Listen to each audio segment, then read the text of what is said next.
General nerdery. One of these trailers is not like the other. That's it. That's all I had for my intro start there. Tron? Sure, let's go with that one. Welcome to General Nerdery Trailers. Zach, Tyler, Steven. Hi, I'm Steven. That's Steven. I'm Tyler. That's Tyler. Yeah, we already know this. This is a great start. It's a good thing we were just talking before we started recording about how this is our, like, fuck-up warm-up way of doing things. Is it the Naked Gun? Yes, it's the Naked Gun. Okay, thank you, guys. Sorry, I just wasn't sure if I was getting the bit. We are here for trailer. I was counting the Jared Leto as the not like the others. Okay, so fair, actually. That's a better point. For today, for trailers, we have not quite a trailer, but it's close enough. Superman. Yeah, extended look. It's a clip from the movie. Mm-hmm. We have Thunderbolts, asterisk. We have The Naked Gun, which I did not know was happening until this dropped. Yes, I didn't know this existed until we watched the trailer. And Tron something or another. Tron Ares, yes. Tron Ares. You can tell how much I care about that one. What order do we want to tackle them in? Do we start with the stuff we don't care about, or do we start with the stuff we do Tron care Ares about? it is. Tron Ares it is. I don't like Tron. Yeah. Like, I don't like... I mean, I've not seen the second one. The first Tron movie is not very good. I grew up with Tron. I had a friend that had it. You know, they had one of the 12 copies that were sold or whatever back in the day. Mm-hmm. Mm-hmm. So I watched it a few times growing up, and it was never quite my thing. And then it had a little bit of a renaissance when they started doing the new movies, and people were like, this is a hidden cult classic, and people love it. And like, no we like the one scene with the motorcycles. Yeah, we like the light cycles. Yeah, there's some very cool and guess what? Bits to it. They kind of sold me on this new one with light cycles in the real world. I mean, yeah, honestly, I'm interested in seeing this solely from the standpoint of I actually kind of really enjoyed Tron Legacy. That's the second one, as far as I remember. How many I enjoyed the soundtrack. And that's 100% why I enjoy it as much as I do, is that soundtrack was fucking phenomenal by Daft Punk. I want to say live action-wise, there's only 2. This will be the third as far as I know. Okay. As far as I know. I'm going to look this up right now. I couldn't remember if they made a third or not, and I know they made a cartoon. They've been trying to make a third one for many years, is what I think it is. I heard the second one's decent. I never saw it because I don't like the first Tron. I'm so surprised I never watched it because I'm kind of in love with Olivia Wilde and she's in it. Ooh. Oh, yeah. Also, a hot fucking look for Olivia Wilde in that. As well as also the guy in that. I forget his name, but the cyberpunk fucking Tron look that they update with like kind of black leather really fucking looks good. Yeah, it's black with like one neon color. It almost always works. Mm-hmm. There was a brief New Teen Titans from the New 52 era where they were all wearing it, where it looked bad. But even that was like mostly because I could never figure out why they were all wearing it. They did a short film in 2011. Otherwise, what was that called? Tron The Next Day. Which, other than that, there's film-wise, there's just the first Tron in 82, Tron Legacy in 2010. And then Tron Ares coming out this year. And then there was the animated series Tron Uprising, which ran from 2012 to 2013. There's a couple video games. I did hear the Tron animated series was decent, but like, okay, but with what we have here, Tron Ares, they know what we care about from Tron, and it's the light cycles and some Jeff Bridges. Yeah. Unfortunately, they put Morbius in there, but like... it does have... He looks more in his element in this one. Yes. He does... That man is a fucking human computer program of a person. He's going to fit in well here. Here's my problem. He's a cult leader. Yeah, no, okay. I'm not disputing that part of it. Like, it's still shitty to have him anywhere. There are places where he does fine. Like, he looked like he fit into the Blade Runner. Oh, yeah, 2049. Yeah. But at the end of the day, stop giving the cult leader acting roles. Interesting. It's going to have Evan Peters in it. I also saw that it has Gillian Anderson, which I love her. She's great. That I like. And then Jeff Bridges will be reprising his role as Kevin Flynn, evidently. And then it did have, I've already forgotten her name, Geraldine Viswanathan, I think is. I'm not sure where the stresses are supposed to be. Same. But I'm going to trust you on this. The girl from Miracle Workers. Yes. Okay. Yes. Which I fucking loved her, and she's popped up in a couple other things and movies here or there. And anytime I see someone from Miracle Workers, obviously other like the big two who already when you see them, you're already like Daniel Radcliffe or Steve Buscemi. Yeah, although actually, I did see. I do get excited when I see them working too, though. So you know what? It remains like I did see Steve Buscemi in something recently. I was like, oh, I should rewatch Miracle Workers. It's never a bad choice. There's not a bad season of that show. Yeah, I'm kind of into this. I have no real nostalgia for the first one. It was way before my time. My mom didn't watch it a lot growing up. I saw it when G4 aired it in high school. The movie poster is rad as hell. Yeah, and like that's true. Like I can't lie. It definitely had a moment for a certain sub culture, and I know that it's in the cultural zeitgeist. I know it's been referenced. I've seen it referenced on Family Guy. I've seen it been referenced on other bullshit. That's how I mostly know it, is more as a cultural touchstone than anything else. And then I saw the new Legacy one, and I actually really enjoyed it. It's fun. I think the fact that every reference is the light cycle scene, and I could tell you literally nothing about that movie other than Jeff Bridges and light cycles, even though I know I've seen it, kind of tells me everything I need to know about my opinion of the Tron franchise. But also Jeff Bridges and light cycles. Yeah, no, that's not a bad, like, you can do worse. This made me tempted to watch Tron 2. I would highly recommend it, in all honesty. I think it's actually like really solid sci-fi. I got to get my Disney Plus account fixed, so I think especially given that you have the setup to do with my big projector and shit, that would actually be really rad. That's a good idea. Yeah. I sound like I'm being mean, but this is just one of those franchises that I'm like, I don't really. You got no skin in this game. Plus Jared Leto, so fuck it. Yeah. That's really what it is. And like I was like, yes, I can't really disagree. Although I do enjoy Tron Legacy, but I'll see your fuck Jared Leto with race with Jeff Bridges. Yeah, no, I'm with you. Gillian Anderson and Gillian Anderson. That is good. Mm-hmm. And neither one's a cult leader. I'm not letting that one go. The Naked Gun. This trailer had a hard job to do because I fucking love the Naked Gun movies. And I have not watched them in a long time because I'm aware of who O.J. Simpson is. And I immediately want to groan when it's obvious that he's supposed to be the son of Frank Drebin. But then when the entire department is the kids of the entire original department, fucking chef's kiss. Like, yes. I'm back in. That's fitting all of the feel, and I haven't watched The Naked Gun since I was a kid. It's been a minute since I've watched anything related. But like that's perfect in what I remember of The Naked Gun. And you know what? We were just talking about the Tron trailer, and somehow this had the most incredible feat of CG in that when Liam Neeson was there in just the undies, like his cock didn't flop out of the screen and just flap us across the face. Do you guys know about Liam Neeson having the biggest cock in Hollywood? No. Why would I know that? I knew he was hung. Is it like official that he has the biggest? So even before, like, I know that I'm kind of the guy that gets into all of the weird, like, Hollywood trivia and follows all this weird behind-the-scenes shit.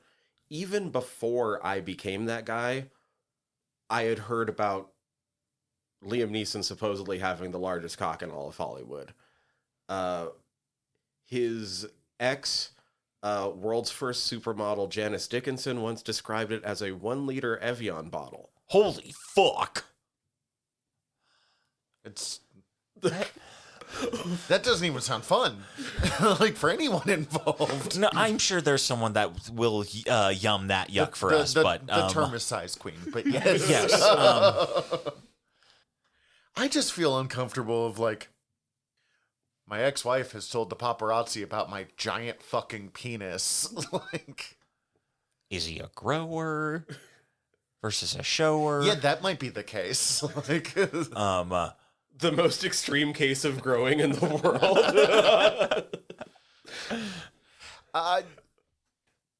like we have a lot beyond just, damn it, you've just ruined the, I was gonna say we don't have a lot here, but now it's just Liam Neeson's penis. Because I heard like a couple other people were pretty hung, and now I don't know.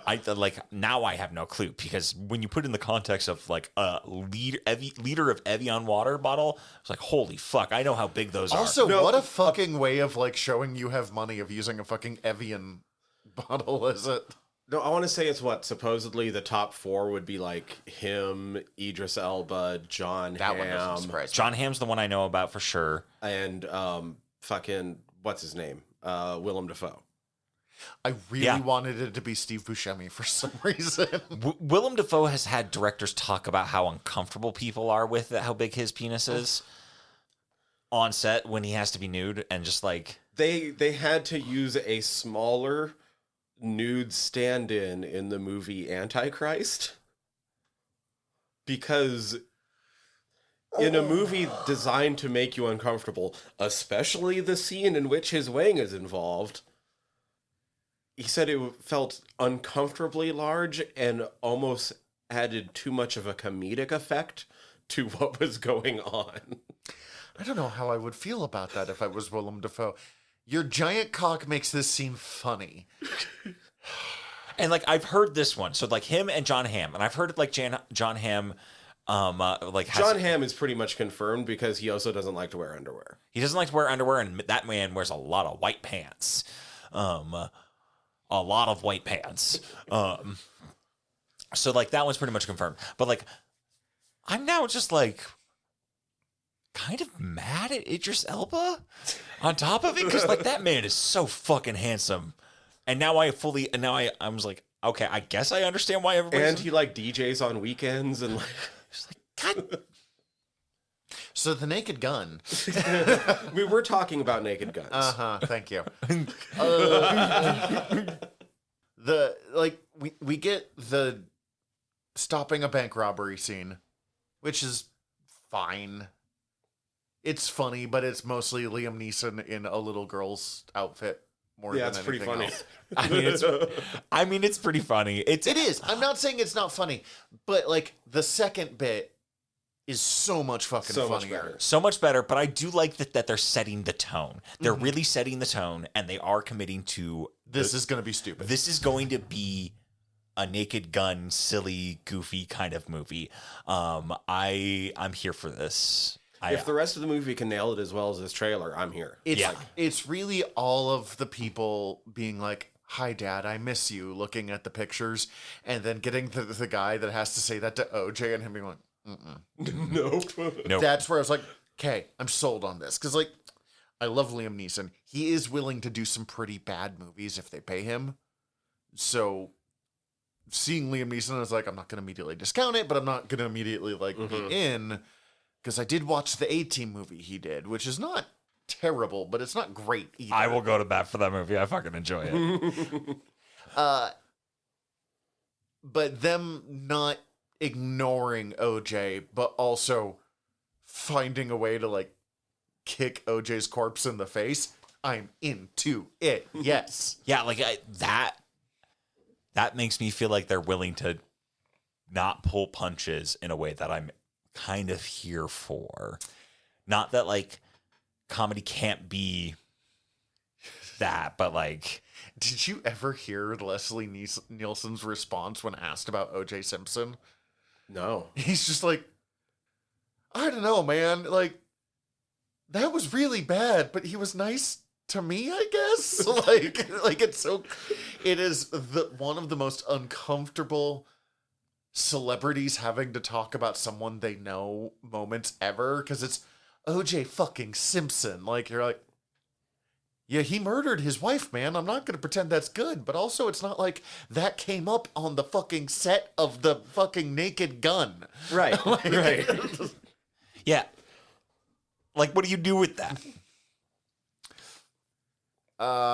Thunderbolts. I'm still just in for the movie. I didn't need to be shown what was going on with Sentry in the Void. I'm kind of... It's kind of cool to see the Sentry in the Void finally, though. Or at least the Void. We still haven't really properly seen Sentry. The Void? Like, vaporizing people into, like, shadows on the fucking concrete is pretty fucked up. Pretty fucked up. I was like, oh, okay, so you're doing that.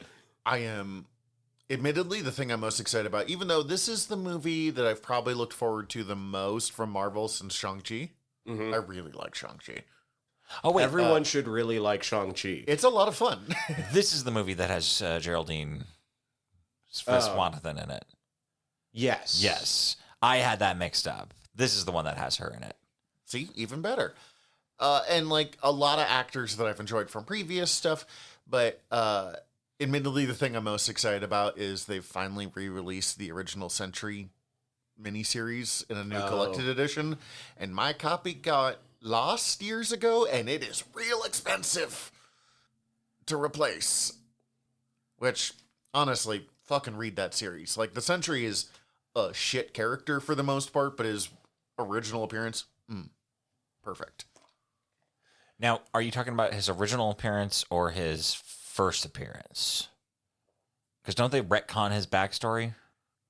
Or am I thinking of a different thing? No, it's the same thing. So the Sentry, if you don't know, was a character that they pretended was a lost Stan Lee concept that they were bringing back later. We did a whole episode of Word Balloons about this, so I'm going to be quicker about it. And then it's worked into the story that he is the greatest hero of the Marvel Universe that the world forgot. And there is a reason for that. So it looks like they're kind of ignoring that part, but that's fine. We don't really need it for this story.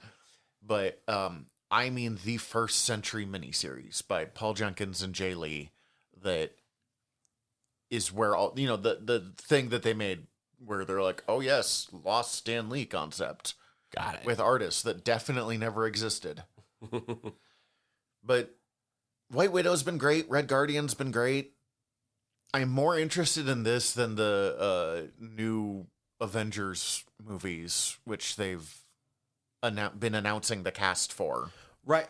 Honestly, same, but I know I will get more excited about those the closer we actually get to them. I am sure I'll have fun, but the reason that the two-parter Avengers movies, Infinity War and Endgame, worked with the 45-person cast was because they had earned that. They had built up to it.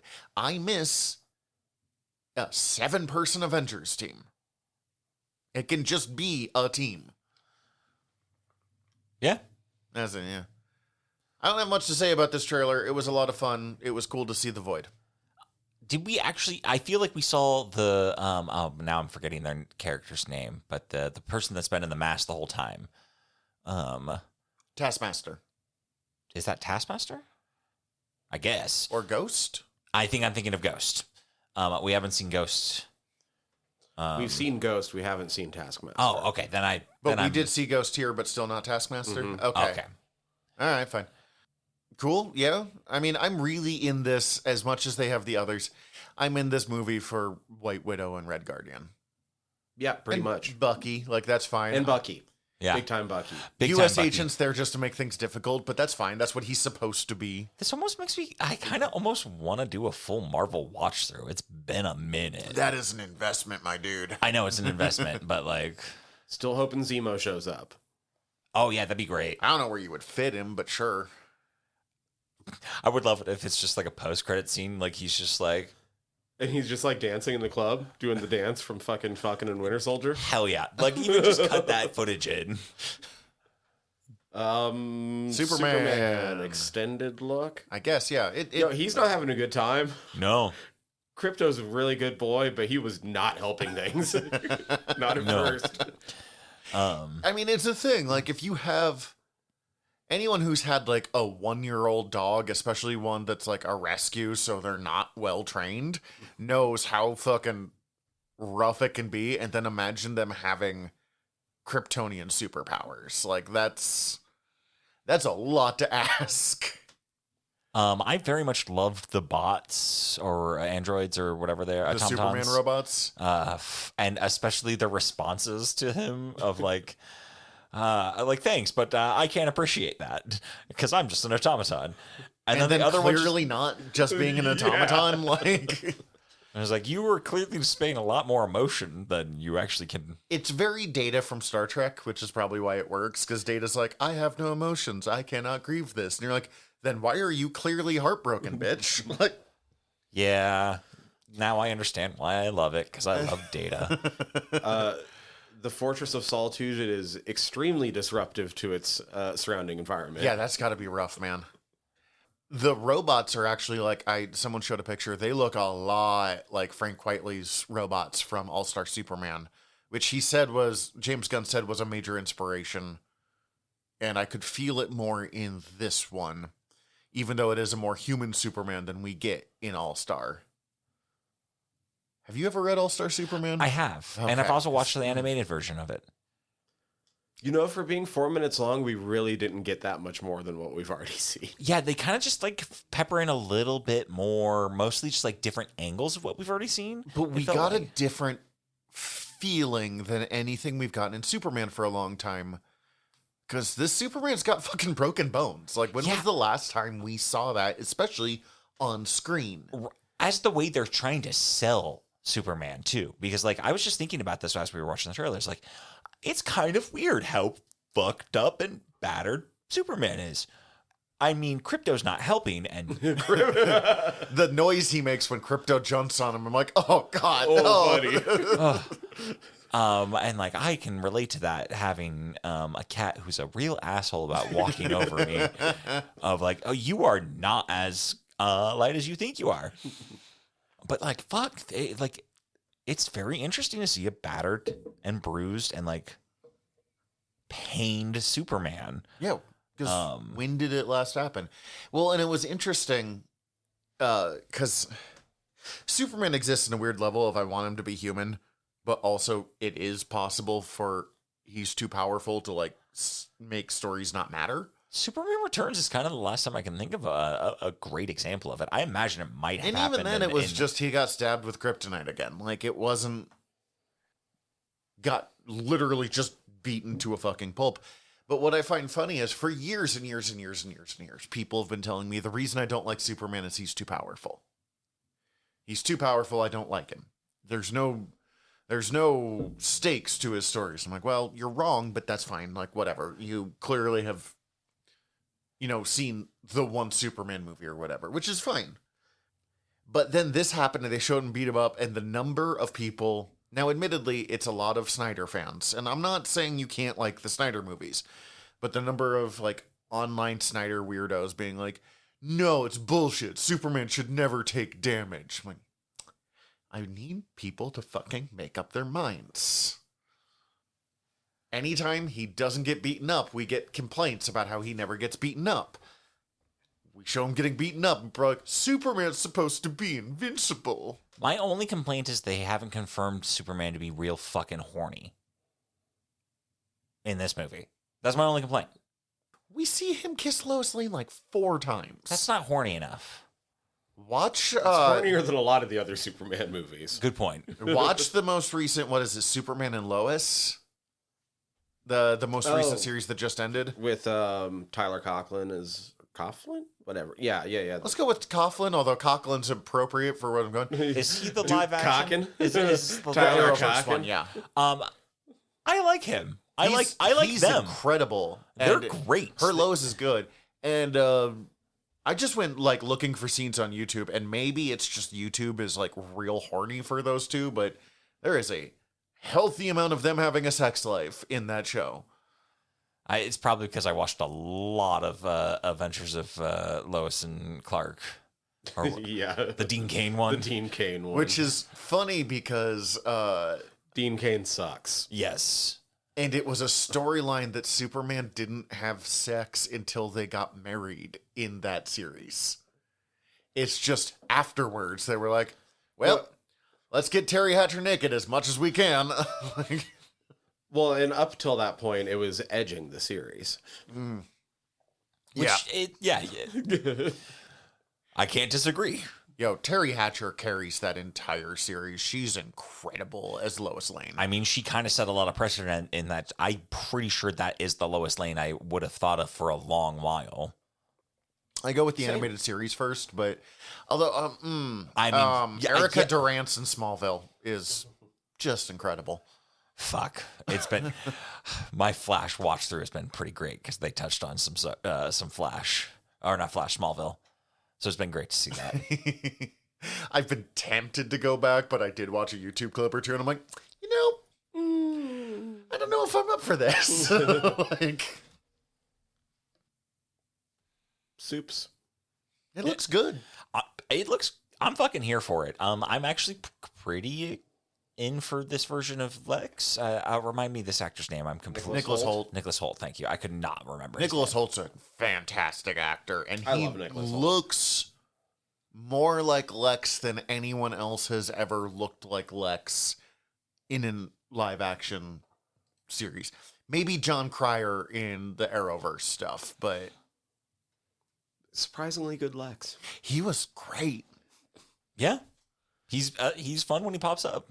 And then they hired someone else for the Superman and Lois TV series. I mean, I understand if you can't get John Cryer back. I imagine he maybe has a bit of a price tag. John Cryer's a big get for the CW. Yeah, that's fair. Anyway, but yeah, like I think Nicholas Hoult could put up. I think Michael Rosenbaum's still my favorite, but again, I just grew up watching Smallville too much, so. And also, yeah, he's the Lex I think of, and might be my favorite Lex. Well, unless I'm reading a comic, because I do hear Clancy Brown's voice. Yeah. That's true. Clancy Brown is like the Lex Luthor, and for me in a lot of ways. Yes, I get that. And Nathan Fillion looking like he's being the douchiest Guy Gardner still. They announced that he's going to be in the Lanterns, Lanterns, yeah. series too. So like they're investing, they're using him. I love it.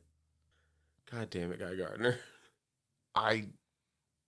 Part of me hopes they change, like let him get a different haircut or something, but the other part of me like, no. Keep Guy No. Gardner's stupid fucking bowl cut forever.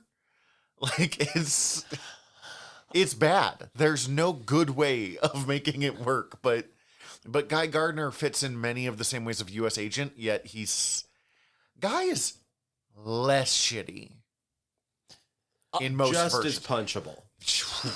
Other than Ryan Reynolds as Hal Jordan, has there been a other live action Live Hal?